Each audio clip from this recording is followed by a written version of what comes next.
Damos gracias a Dios por la presencia de todos ustedes y la oportunidad de poder nuevamente estar juntos adorando a nuestro Señor y Salvador Jesucristo, ¿verdad? Y queremos en esta mañana saludarles a todos, darles la bienvenida a la Iglesia Bíblica de Cypress, decirles que si usted nos visita, pues estamos felices, honrados con su presencia y esperamos que usted sea bendecido en la comunión con los santos, pero sobre todo en la comunión con Dios, ¿verdad? Esperamos que sea un tiempo de mucha bendición, así que a las personas que nos visitan hoy, pues damos gracias porque nos acompañan. Creo que la mamá de nuestra hermana Olga está aquí con ella, así que damos gracias a Dios por ella. Y también tenemos por acá unas visitantes ahí también. Le damos gracias por acompañarnos y es un privilegio tenerles con nosotros a ustedes. No sé si hay algún otro por acá, pero si hay alguien más, todos sean bienvenidos, ¿verdad? Es un honor tenerles. Como ustedes saben, los domingos es un día que el tiempo pasa muy rápido. Yo quisiera que todos los días fuera domingo, así que quiero aprovechar el tiempo al máximo, ¿cierto? Y les invito a abrir su Biblia en Romanos capítulo 7, verso 14. Romanos 7, verso 14. Abre tu Biblia, por favor.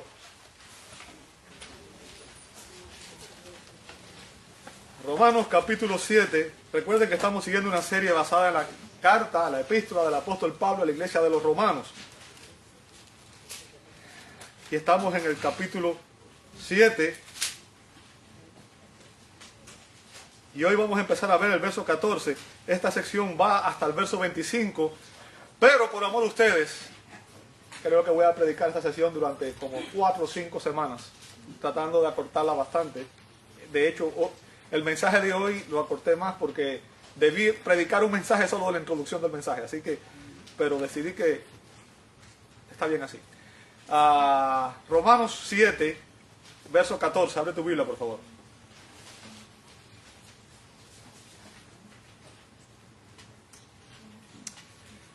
John mencionó un texto bíblico. El apóstol Juan dice que si decimos que no tenemos pecado, lo hacemos al mentiroso, ¿verdad? Entonces, aun cuando hemos sido redimidos, aun cuando somos cristianos, tenemos que admitir, como el apóstol Pablo, el título del mensaje, ustedes no sé si lo vieron ahí, y es una frase que el mismo apóstol Pablo pronuncia: el pecado que mora en mí. Y esa frase se repite en más de una ocasión en este pasaje. Y está hablando de exactamente la condición que hay en nosotros, la batalla espiritual que hay en los cristianos. ¿Ok? Y vimos que la solución está en un solo lugar, que es en la sangre de Cristo. Así que vamos a ir al Señor en esta hora en oración y vamos a pedirle a Dios que Él nos prepare para recibir el alimento espiritual en esta mañana. Amado Dios, te damos gracias. Gracias por cada uno de los cánticos que hemos elevado a ti, Señor. Gracias porque es tu fidelidad y tu misericordia la que nos permite estar en este lugar en esta mañana, Señor. Gracias porque, Señor, tú eres un Dios santo. Tú eres un Dios, Señor, sublime. Señor, todo lo que ocurre está bajo tu control, en tus manos, porque tú eres soberano, Señor. Tu palabra nos enseña que tú estás en control de todo lo que ocurre y que aún aquellas cosas que suceden y que nosotros no entendemos, Señor, aún aquellas cosas que son difíciles y que de alguna manera nos afectan, tu palabra dice que los que te amamos, todas las cosas nos ayudan a bien, Señor. Tú tienes un propósito en todo, Señor, y tu propósito es que nosotros seamos transformados para tu gloria y que vivamos, Señor, cada día tomados de tu mano y que seamos transformados a la imagen de tu Hijo, Jesucristo, Señor, quien es la imagen del varón perfecto. Y es a Él a quien adoramos en esta hora y te pedimos a través de sus méritos, Señor, que tú perdones nuestros pecados una vez más, que tú nos limpies y que tú nos permitas en esta mañana, Señor, al venir a tu palabra, tener la mente y un corazón dispuesto, receptivo, Señor, para recibir el mensaje de tu palabra, Señor. Y que a través de esta palabra que tú inspiraste, que es tu palabra, Señor, tú nos hables y nos transformes para tu gloria, Señor. Lo pedimos en el nombre de Jesús y te damos gracias. Amén, amén y amén. Quizás ustedes pensaron que yo exageré cuando les dije hace 3 semanas atrás que Romanos 7 es como un rompecabezas. Recuerden que les pregunté, ¿a cuánto les gustan los rompecabezas? Quizás ustedes pensaron, bueno, hasta aquí todo lo que hemos visto, no he visto nada complicado, ¿cierto? De Romanos 7. Déjame decirte, Romanos 7, versos 14 al 25, han dividido a los expositores más serios y competentes de la Biblia. Han causado gran distinción y división entre ellos. Y han dado se han dado 4 diferentes interpretaciones de este texto. Obviamente, si hay 4 interpretaciones, o 3 tienen que estar mal, o las 4 tienen que estar mal. Bueno, ¿cierto? Entonces, algo está mal. ¿Sabe? Debido al lenguaje que el apóstol Pablo utiliza en estos versos, desde el verso 14 hasta el verso 25, algunos creen, y estas son las interpretaciones que se han dado, algunos creen que cuando Pablo habla aquí, está hablando desde la perspectiva de un incrédulo. O sea, en otras palabras, algunas personas piensan que Pablo está hablando desde su experiencia cuando él era un incrédulo. ¿Por qué? Como dije, Romanos 7 está lidiando con el pecado que mora en nosotros. Y cuando usted mira el cuadro, se da cuenta de que parece un cuadro decepcionante, un cuadro de derrota, es lo que aparenta ser.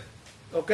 Y es por eso que algunos creen que cuando Pablo escribió estas palabras, se estaba refiriendo a su experiencia antes de conocer al Señor.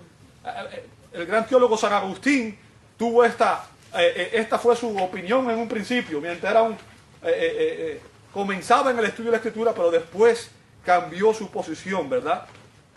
Otros creen que el apóstol Pablo, cuando escribió estos versos, lo estaba haciendo desde la perspectiva de un cristiano recién convertido, de una persona que nace en Cristo, de una persona que apenas comienza en el Evangelio. Por ejemplo, esa fue la posición que adoptó el doctor David Martin Lloyd Jones, quien es uno de mis expositores favoritos, ¿okay? Uno de los hombres más grandes, para mí, de los más grandes expositores de la Escritura que han existido. Otros creen, o sea, ya di la primera era un inconverso, la segunda de un cristiano recién convertido, y otros creen que Pablo está hablando aquí desde la perspectiva de un cristiano carnal, ¿ok? Cristiano carnal. Y esta es una enseñanza que está muy de moda en la iglesia en estos tiempos. Bien, según este punto de vista, una persona puede recibir a Cristo como Salvador, sin embargo, no recibirlo como Señor, ¿ok? Y esperar a una segunda experiencia en la cual la persona puede recibir a Cristo como Señor. Y de hecho hay personas que dicen que puede que nunca lo reciba como Señor y pueda vivir toda su vida en pecado. Ahora yo quiero que usted entienda, esa enseñanza es antibíblica, esa enseñanza no es sana doctrina. Bien, y lamentablemente ha habido algunos grandes teólogos como Charles Ryrie y como St. Hodge, expositores de ese calibre, que han enseñado esta aberración. Bien, y eso está mal.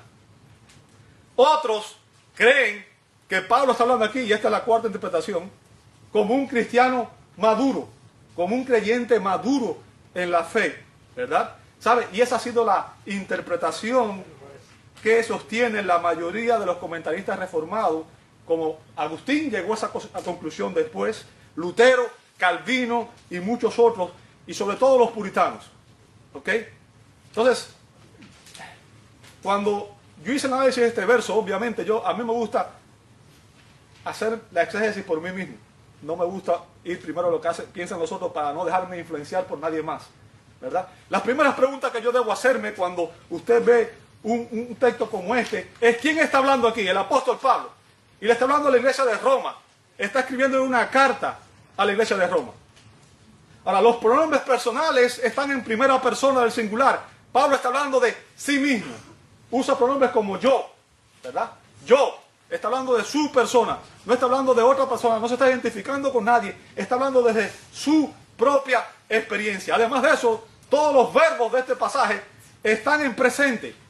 ¿Qué significa? Pablo no está hablando de pasado, porque si no hubiera dicho pasado, hubiera usado los verbos en pretérito, pero lo usó en presente. Está hablando de su condición en ese momento.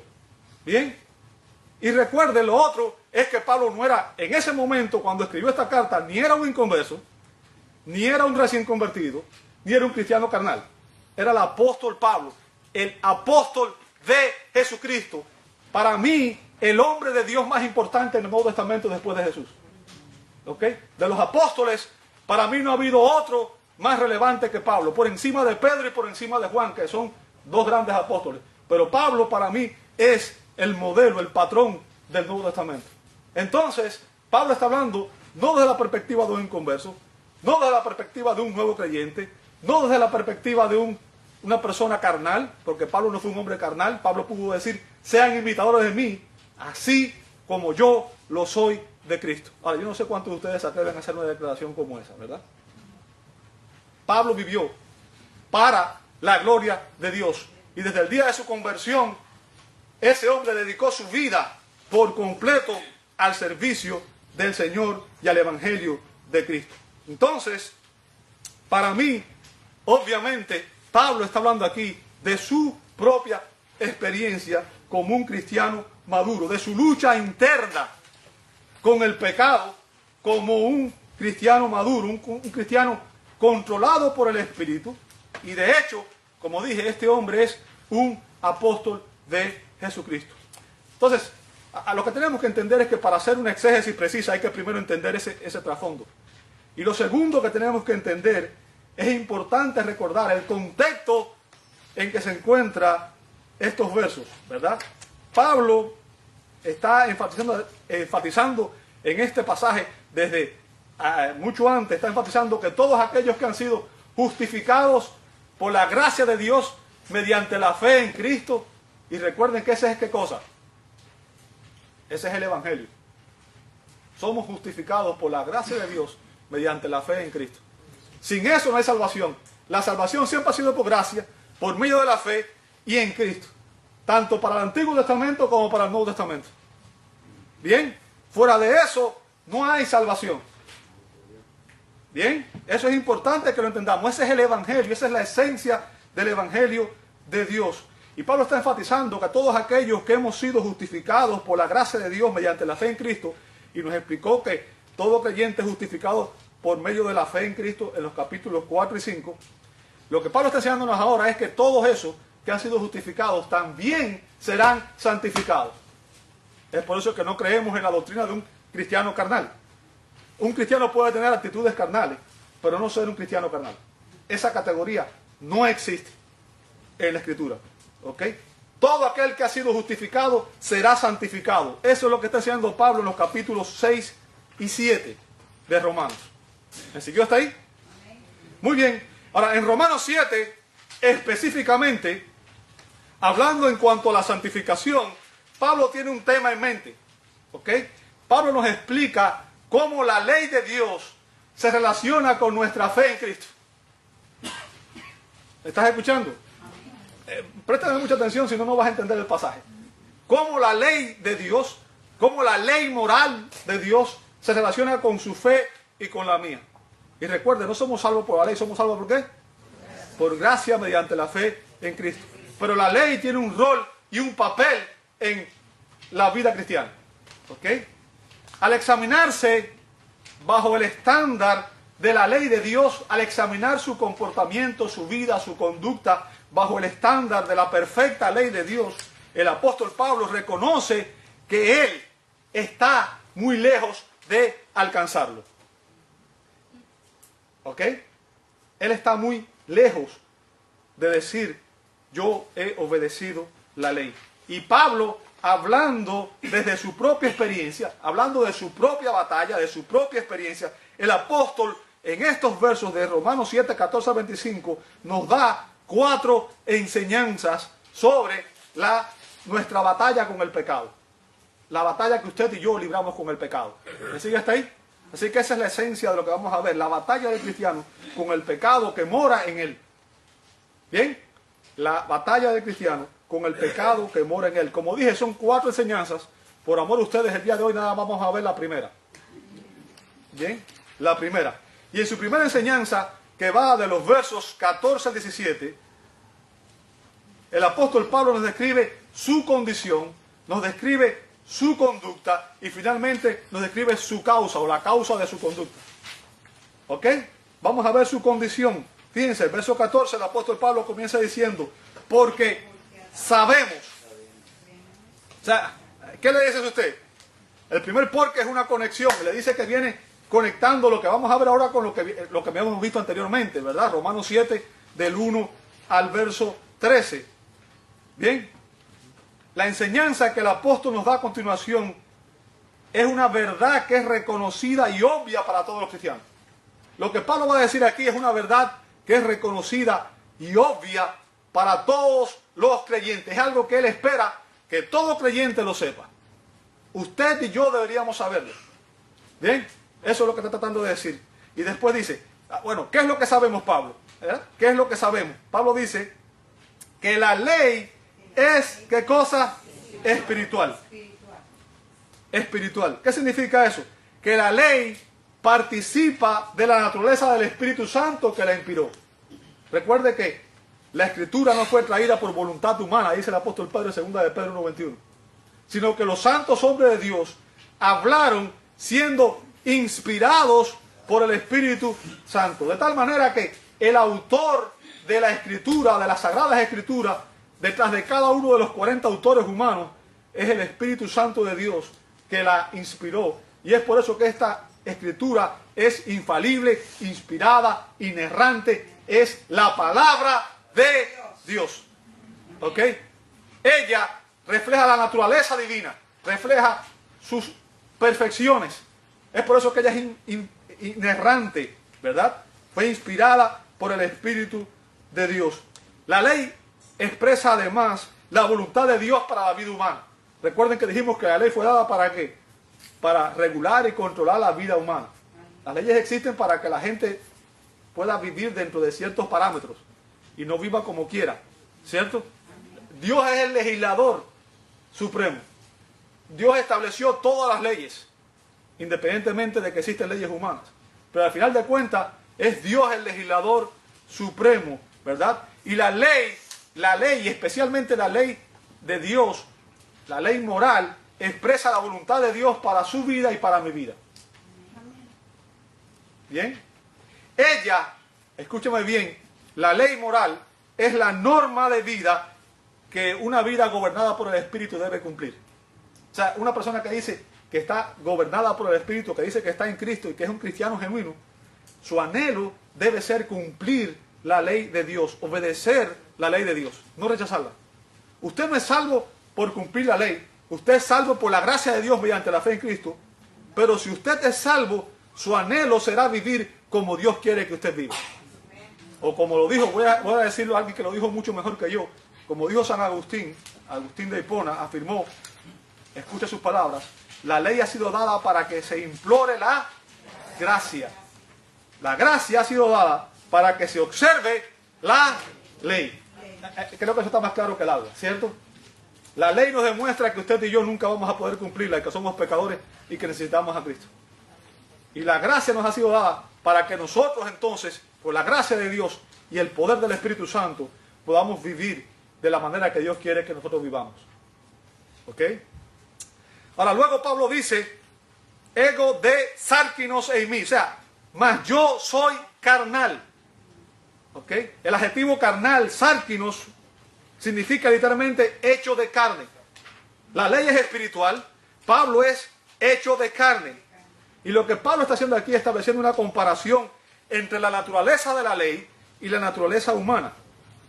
La ley de Dios es espiritual, es perfecta, es divina. En cambio, Pablo, y no solamente Pablo, usted y yo, somos carnales, somos imperfectos, somos humanos. ¿Ok? Hay una distinción entre nosotros y Dios, y entre nosotros y su Espíritu, entre nosotros y su ley. ¿Para cuál es el punto que el apóstol está haciendo? ¿Sabe? Desde la caída de Adán, desde que Adán cayó en pecado, todo ser humano es concebido en pecado. Yo creo que eso lo he repetido tantas veces que todo el mundo debe saberlo de memoria, ¿cierto? Y eso es algo que ustedes deben conocer muy bien. Si ustedes ven en el Salmo 51:5, David dice, en pecado me concibió mi madre. Y lo que está refiriendo es que por naturaleza todo ser humano nace en pecado. Y eso significa que todo ser humano está bajo el control de su propia naturaleza caída. ¿Qué significa? El pecado afectó todo nuestro ser, espíritu, alma y cuerpo. La persona, después de pecar, Adán murió espiritualmente, fue separado de Dios y en todo su ser se vio afectado. ¿Ok? Afectó todo nuestro ser. Y la persona en esa condición está bajo el control del pecado y se dice en la Escritura que es pecador por naturaleza. Una condición en la que toda persona nace, ¿verdad? La persona pecadora actúan de una manera carnal. La carnalidad significa que el pecado controla su vida, controla todo lo que la persona es. Y yo quiero que tú entiendas que la Biblia nos dice que las personas carnales son enemigas de Dios, no amigos de Dios. No buscan a Dios. ¿Ok? Son enemigos de Dios y rechazan su ley. Y usted va preguntando, ¿dónde dice eso en la Escritura? Qué bueno que me preguntaste. Bueno, dice la Escritura en Romanos 8:7, dice, porque los designios de la carne son ¿qué cosa? O sea, la persona carnal, la persona pecadora por naturaleza, es rebelde hacia Dios. Y el designio, el deseo, su constante actitud es enemistad contra Dios. No es amigo de Dios, es enemigo de Dios. ¿Por qué? Pienso que dice después, porque no se sujeta a la ley de Dios.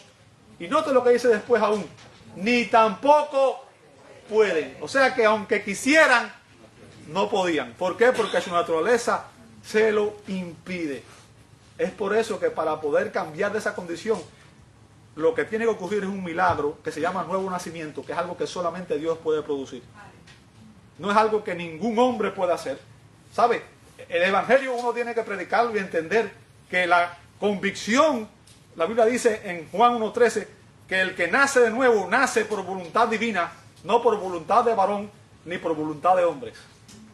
¿Ok? Entonces, Dios tiene que obrar en esa vida para que esa vida sea transformada. Pero yo quiero que usted note una diferencia.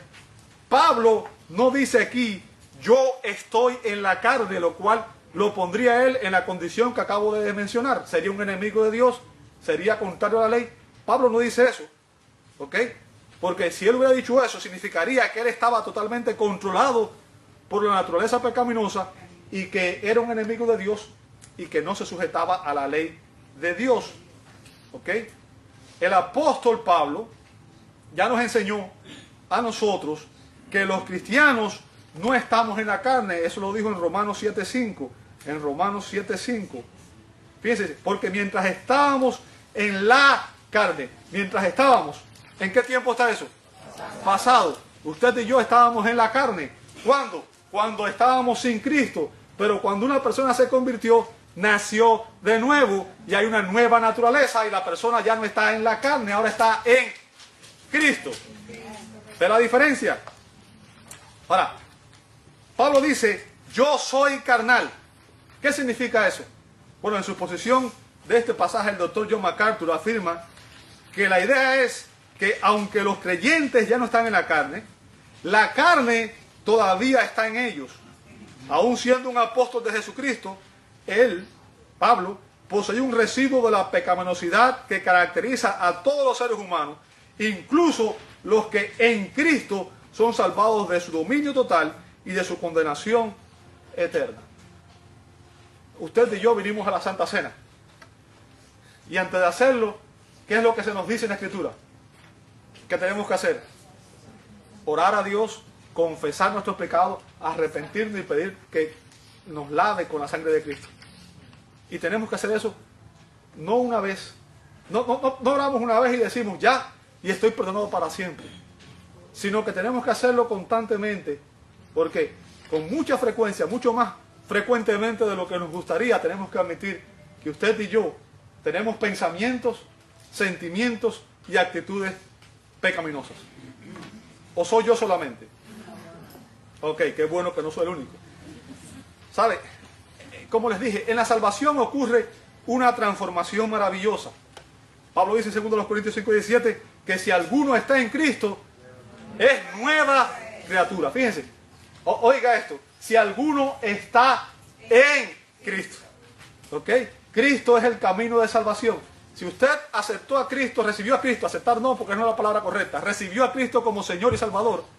En la Biblia nunca parece que usted acepta a Cristo. Dice que el que acepta al pecador es Cristo, no es el pecador. Un pecador recibe la salvación en gratitud y en regocijo y en lágrimas, porque entiende que su salvación fue ganada por los méritos de Cristo en la cruz del Calvario y por su resurrección, ¿verdad? Ahora, si usted está en Cristo, dice la Escritura que usted es una nueva criatura. Ahora, ¿qué significa eso? Porque lo repetimos como loros a veces, pero no pensamos qué significa ser nueva criatura. ¿Cierto? ¿Qué significa eso?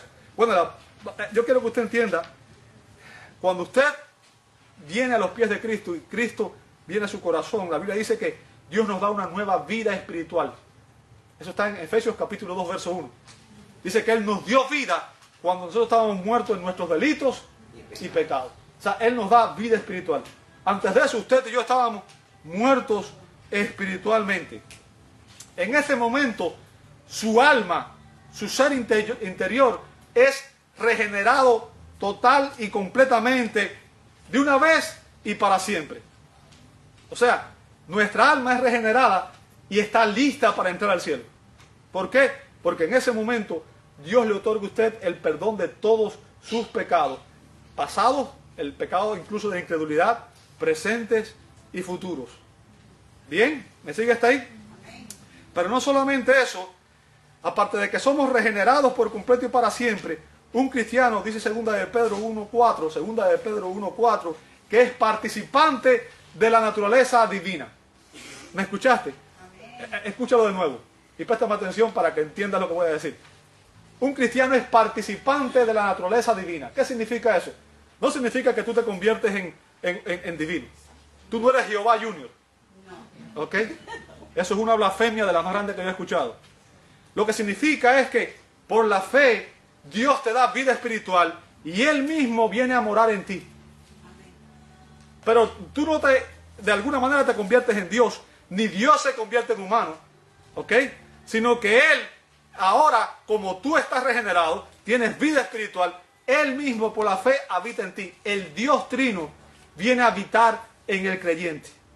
Esa es la distinción más grande que puede haber en la Escritura. Nos convertimos en el templo del Espíritu Santo. ¿Dónde está eso en la Escritura? 1 Corintios 6:19. Nos convertimos en el templo del Padre y del Hijo. Es lo que dice Juan 14:23. En otras palabras, la Santísima Trinidad viene a morar en el creyente. Hello, iglesia. Yo no sé si usted entiende lo que estoy diciendo. ¿Usted se imagina lo que es que Dios habite en usted? Que Dios more por la fe en usted. No hay un misterio más grande que ese. Y no hay una enseñanza más sublime que esa. No hay una verdad más grande que esa.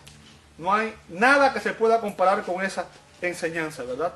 Ahora, a partir de ese momento, y a continuación en la vida del creyente está sujeta al control del Espíritu Santo. Estamos bajo la guía y el control del Espíritu Santo.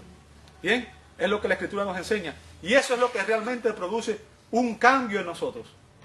Recuerda que les he dicho que un hombre puede cambiar su conducta, pero su naturaleza solamente Dios puede cambiar. ¿Qué significa? Uno puede, haciendo un esfuerzo de voluntad, dejar de practicar ciertos hábitos. Pero dejar de ser un pecador, nadie puede hacerlo por fuerza de voluntad. Eso tiene que quitarlo Dios. Es algo que solamente Dios puede hacer. ¿Ok? Es importante que entendamos eso. Así que, desde ese momento en adelante, usted y yo nos convertimos en el templo del Espíritu, ¿verdad? Pero, escuche bien lo que voy a decir. Lo que fue regenerado en nosotros fueron nuestras almas. Nuestros cuerpos no serán regenerados hasta el día en que Cristo venga por su iglesia. ¿Qué significa? En usted, en su carne, todavía necesita esa redención.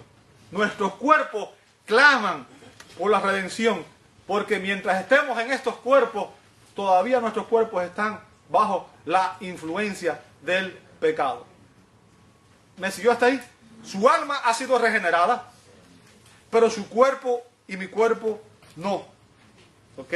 Y es por eso que el control del Espíritu no es perfecto en nosotros, sino que muchas veces aún nos rebelamos contra el Espíritu Santo y nos rebelamos contra la Escritura aún siendo cristianos y actuamos de manera pecaminosa. ¿Sabe? Aún nosotros en ocasiones tenemos actitudes carnales. O sea, un cristiano puede tener actitudes carnales. ¿Cómo yo lo sé? Si usted lee en 1 Corintios 3:1, dice la Escritura, de manera, le dice Pablo a los cristianos de Corinto, de manera que yo, hermanos, no pude hablarlos como espirituales, sino como a carnales, como a niños en Cristo. O sea, estaban actuando de una manera infantil en la vida cristiana y estaban actuando como una persona carnal. Estaban tomando actitudes que no eran espirituales. Y en la Biblia hay un contraste entre la persona espiritual y la persona carnal. La persona espiritual es todo aquel que está sujeto al liderazgo del Espíritu Santo. La persona carnal es la persona que es rebelde a Dios, que está bajo la ira de Dios y que es inconverso. ¿Entiende eso? Pero en este caso, lo que se dice es que hay cristianos que en ocasiones nos comportamos como carnales porque tomamos actitudes que son rebeldes hacia Dios. Y Pablo lo compara como cuando un niño está creciendo, uno lo está, ¿qué cosa? Educando, ¿cierto? Le está enseñando. Pero muchas veces el niño hace cosas que van en contra de la educación que uno le dio. ¿Sí o no? ¿O cuántos de nuestros hijos se portan perfectamente? Todos, ¿verdad? Tenemos hijos perfectos. Se portan bien los niños. Muy educados. Hay algunos diciendo que sí por ahí. Ellos sí. Ok. Ahora, ¿sabe? Pablo continúa diciendo en el verso 14, dice que él estaba vendido al pecado. Vendido al pecado. ¿Lo ve ahí? Ahora, ¿sabe? Son estas expresiones las que hacen que las personas crean que Pablo se estaba refiriendo a un inconverso, como dije al principio, ¿verdad? El doctor James Montgomery Boyce, quien es otro de mis expositores favoritos, declara que, voy a citar sus palabras, esta afirmación es particularmente problemática debido a que Pablo ha dicho anteriormente que los cristianos hemos sido libertados del pecado. Eso está en Romanos 6, 17 al 18, ¿verdad? Fuimos libertados del pecado. Y luego el doctor Boyce pregunta, si Pablo habla como cristiano, ¿cómo puede decir que los cristianos han sido liberados del pecado, de la esclavitud del pecado en el capítulo 6? Y luego decir que él mismo es un esclavo del pecado en el capítulo 7. Ese es el rompecabezas que tiene mucha gente aquí, ¿verdad? ¿Cómo puede decir una cosa que es contraria a lo que él ya ha dicho, o aparentemente es contraria a lo que él había dicho? ¿Sabe? Lo que Pablo está haciendo aquí es reconociendo que él tiene una batalla interior con el pecado. Yo le pregunto a ustedes, ¿cuántos de ustedes tienen una batalla interior con el pecado? Déjame cambiar la pregunta. ¿Cuántos de ustedes están conformes con su vida espiritual? ¿Cuántos de ustedes creen que son muy espirituales y que todo va bien con su vida? ¿Sabe?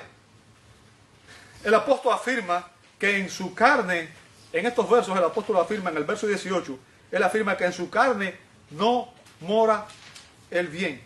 Y en el verso 23 el apóstol dice que el pecado está en sus miembros. ¿Bien? O sea, Pablo está reconociendo que hay pecado en él. Como nos dice el doctor Charles Hodge, un hombre puede estar sujeto a un poder que por sí mismo no puede resistir eficazmente contra el que puede luchar y del cual desea seriamente ser libre, pero que, a pesar de todos sus esfuerzos, aún ejerce su autoridad. Esta es precisamente la atadura al pecado de la cual todo creyente está consciente.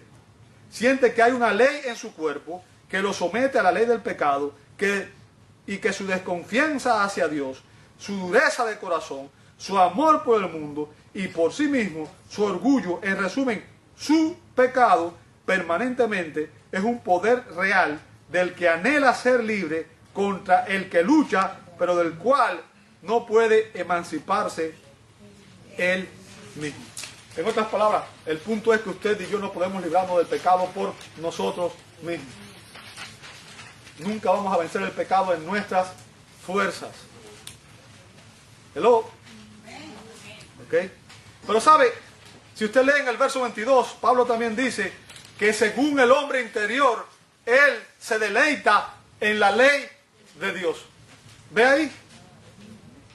Según el hombre interior, me deleito en la ley de Dios. Y eso demuestra que Pablo era un creyente. No solamente un creyente, sino que era un creyente maduro que amaba y deseaba obedecer la ley de Dios en su interior. Recuerde, en la carne de la batalla, en el interior, Pablo deseaba amaba y deseaba obedecer la ley de Dios. Sin embargo, lo que él está haciendo aquí es reconocer angustiado su incapacidad para cumplir las justas demandas de la ley. Ahora, yo quiero que usted me escuche para que no se desanime.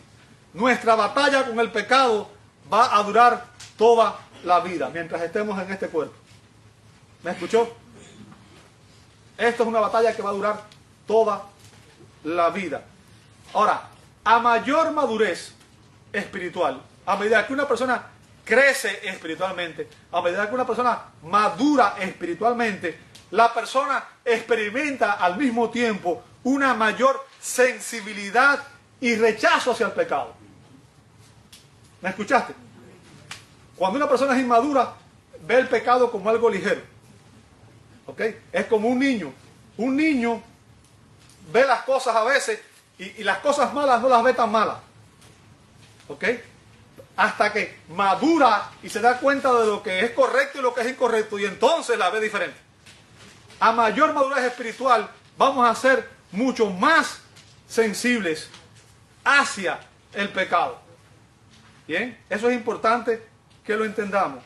Y vamos a entender también que el pecado, cuando usted y yo practicamos el pecado, o practicar es un término que en el Nuevo Testamento se refiere a una persona que vive constantemente en pecado, sino cuando usted y yo caemos en pecado, nuestro pecado entristece, dice Efesios 4:30, el Espíritu Santo con el cual fuimos sellados para el día de la redención. En otras palabras, ¿sabe? Un cristiano genuino es una persona que ama a Cristo. ¿Sí o no? ¿Sí o no? Y si usted ama a alguien, ¿qué es lo que usted quiere?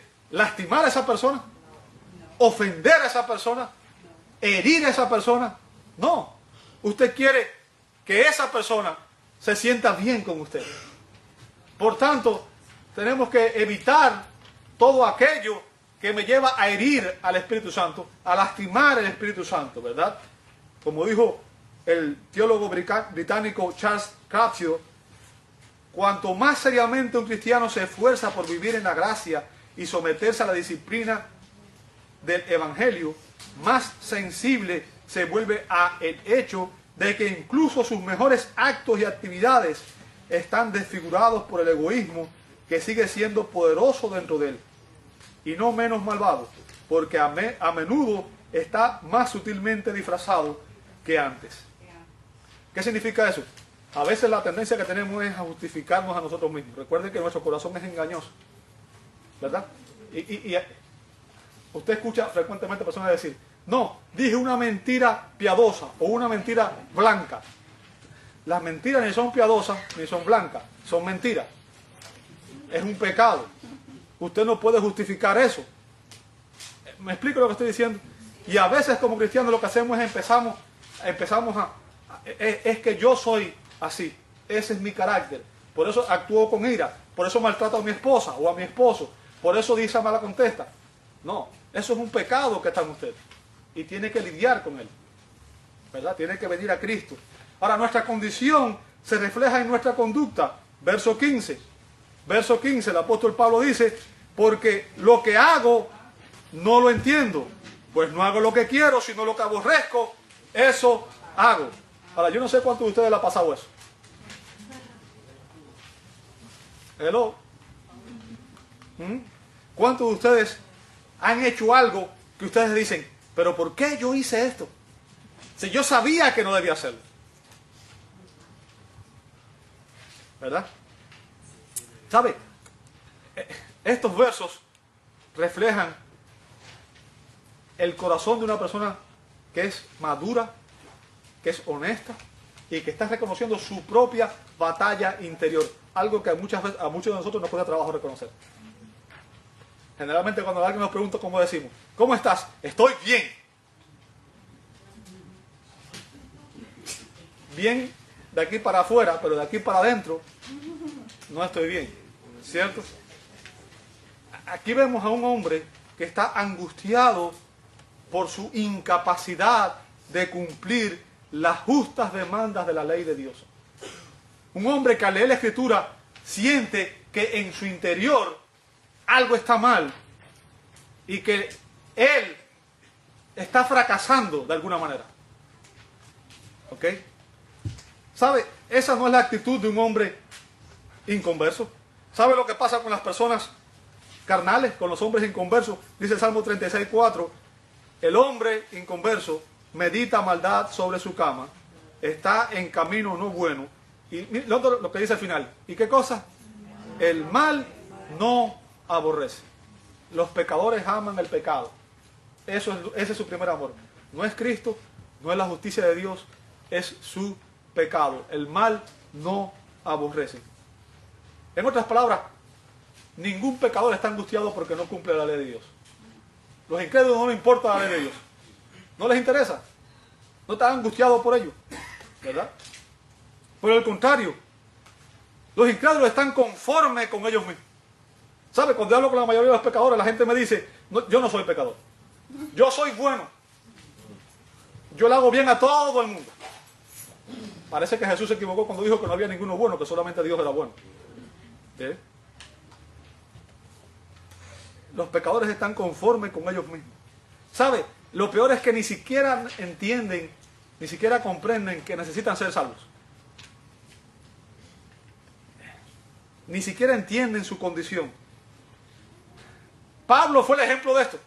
¿Sabe? Antes de ser Pablo, él fue Saulo de Tarso, un religioso, un celoso de Dios. Sin embargo, él pensaba, dice Efesios 3:6, que era irreprensible en cuanto a la ley. ¿Qué significa? Él pensaba que él estaba cumpliendo toda la ley de Dios. Era irreprensible. Imagínense. Sin embargo, ahora vemos a ese mismo hombre que está diciendo, hay una batalla en mí. Hay una batalla en mí. Y lo que hago, no lo entiendo. Estoy, de alguna manera, desobedeciendo la palabra de Dios. ¿Sabe? Aborrecer el pecado es algo que no es propio de la carne, no es propio de nuestra naturaleza caída. Y esto es una de las razones por las cuales yo estoy convencido de que Pablo está hablando como un cristiano maduro, como un verdadero creyente y un cristiano espiritual. Lo que el apóstol está enfatizando en estos versos es el conflicto que existe entre su hombre interior, su hombre que había sido recreado a semejanza de Cristo y en el cual Dios habita por la fe, el Dios trino habita en nosotros, como dijimos ahorita, que reconoce que la ley de Dios es justa y santa y que se siente angustiado por cada una de sus infracciones de la ley.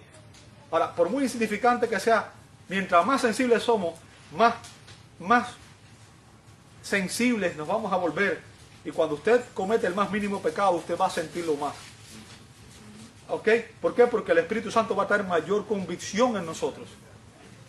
Recuerde, le voy a poner otro ejemplo para que usted entienda lo que estoy diciendo.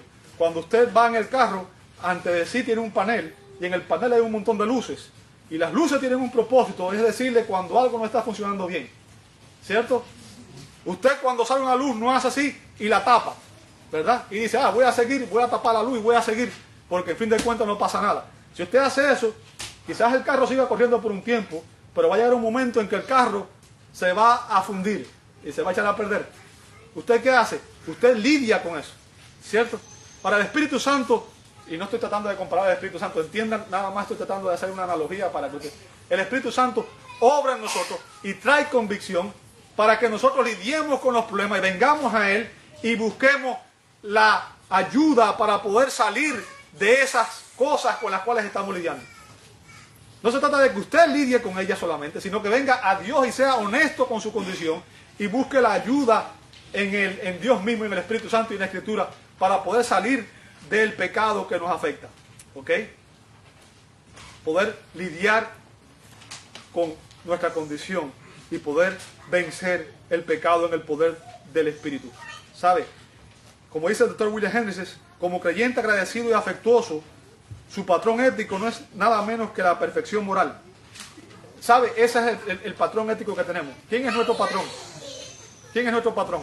No se preocupen, dejen a los niños ser felices. Ustedes concéntrense en mí. ¿Ok? ¿Quién es nuestro patrón? Es Cristo. ¿Sí o no? Cristo es la imagen del hombre perfecto, aquel que tenemos que imitar. Dice, como creyente agradecido y afectuoso, su patrón ético, el de Pablo, no es nada menos que la perfección moral y espiritual. Y eso es lo que dice también en Filipenses 3, 12 al 14. Pero cuando, digamos, al fin del día, él repasa lo que ha logrado, siente disgusto de sí mismo. Dios ha hecho tanto por él y él, Pablo, ha hecho tan poco en agradecimiento. Y no solo eso, sino que lo poco que ha logrado está contaminado por el pecado. Su meta es mucho más alta que sus logros. O sea, lo que Pablo está haciendo aquí es expresando su angustia, ¿verdad? Su angustia. Él está practicando aquello que aborrece. ¿Sabe? Y ese es el conflicto que tenemos todos nosotros. También se menciona en Gálatas 5:17, dice, porque el deseo de la carne es contra el espíritu, y el del espíritu es contra la carne. Y estos se oponen entre sí, para que no hagan lo que quieren. Como dije, estamos viendo esto en el contexto, ¿ok? Romanos 7 está antes de Romanos 8. Romanos 7 habla de nuestra derrota porque estamos en una condición todavía caída. En Romanos 8 se nos da la solución y la victoria. Bien, esto no significa que esta debe ser la experiencia continua de un cristiano, para que nadie se desanime y piense, yo voy a vivir toda la vida esto así. No, ¿ok? Hay victoria sobre el pecado. Bien, simplemente, ¿sabe? Para que una persona pueda resolver un problema, tiene que empezar por identificar el problema. Si usted no sabe que tiene un problema, usted no sabe dónde está, qué es lo que tiene que hacer. Bien, entonces Pablo lo que está haciendo es eso. ¿Ok? Pablo lo que está haciendo es eso. Como dice el doctor Martín Lutero en su comentario, su deseo sería ser completamente puro. ¿No es eso su deseo? ¿No es ese el mío? Claro que sí. Completamente libre, completamente gozoso, hacer el bien sin sentirse trabado por su carne rebelde. Y esto es lo que le resulta imposible. Y después de examinar su conducta, el apóstol Pablo, y ya con esto voy a terminar, examina la causa de su comportamiento, versos 16 y 17. No se preocupen que ya me queda poco. ¿Ven? Dice, verso 16, y si lo que quiero y si lo que no quiero, esto hago, apruebo qué cosa, que la ley es buena.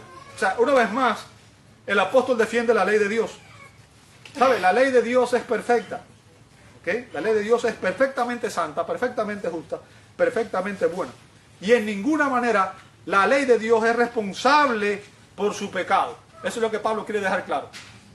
La culpa no está en la ley, la culpa está ¿dónde? En nuestra naturaleza caída, en nuestro propio pecado. Todo cristiano genuino ama la ley de Dios. ¿Ok?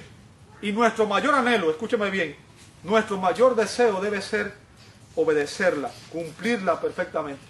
Debíamos decir, como dijo el salmista en el Salmo 19:11, en mi corazón he atesorado tus palabras para no pecar contra ti.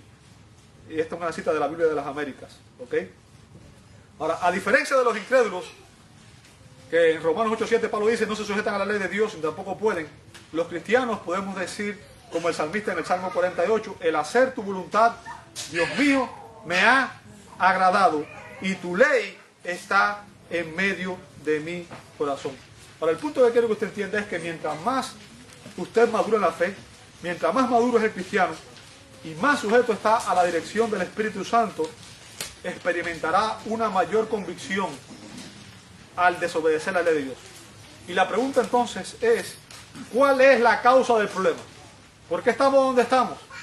Bien, Pablo dice en el verso 17, de manera que ya no soy yo quien hace aquello, sino ¿quién? Sino el pecado que mora en mí. ¿Sabe? Si usted lee esto a primera vista, parece que Pablo estuviera tratando de disculparse a sí mismo.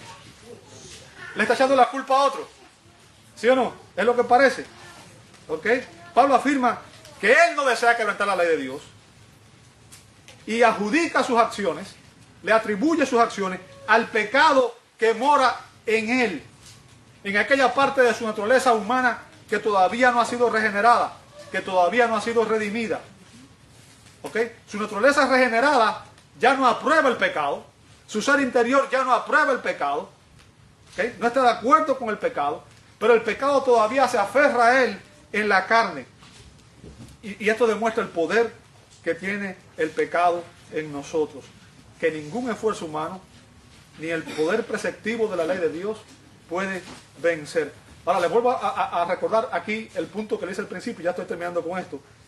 Recordemos que lo que Pablo está haciendo aquí es explicándonos cómo la ley de Dios se relaciona con nuestra fe en Cristo.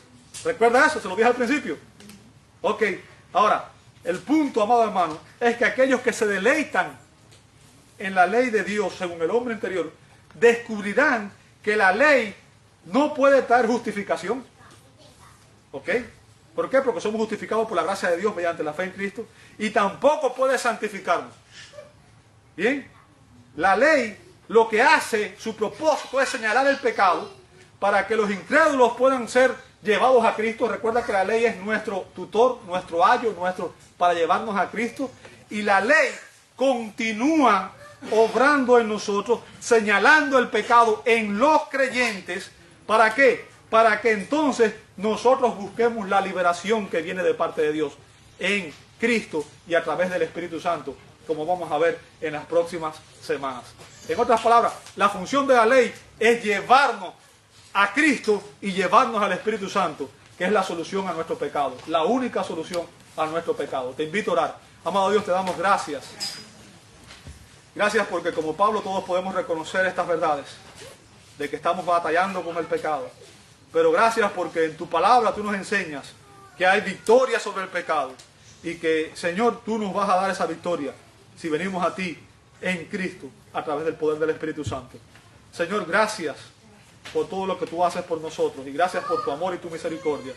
Te pido que bendigas esta congregación y que nos ayudes a crecer cada día más, Señor, en la gracia y en el conocimiento de Cristo. Lo pedimos en el nombre de Jesús. Amén y amén. Dios les bendiga, amados.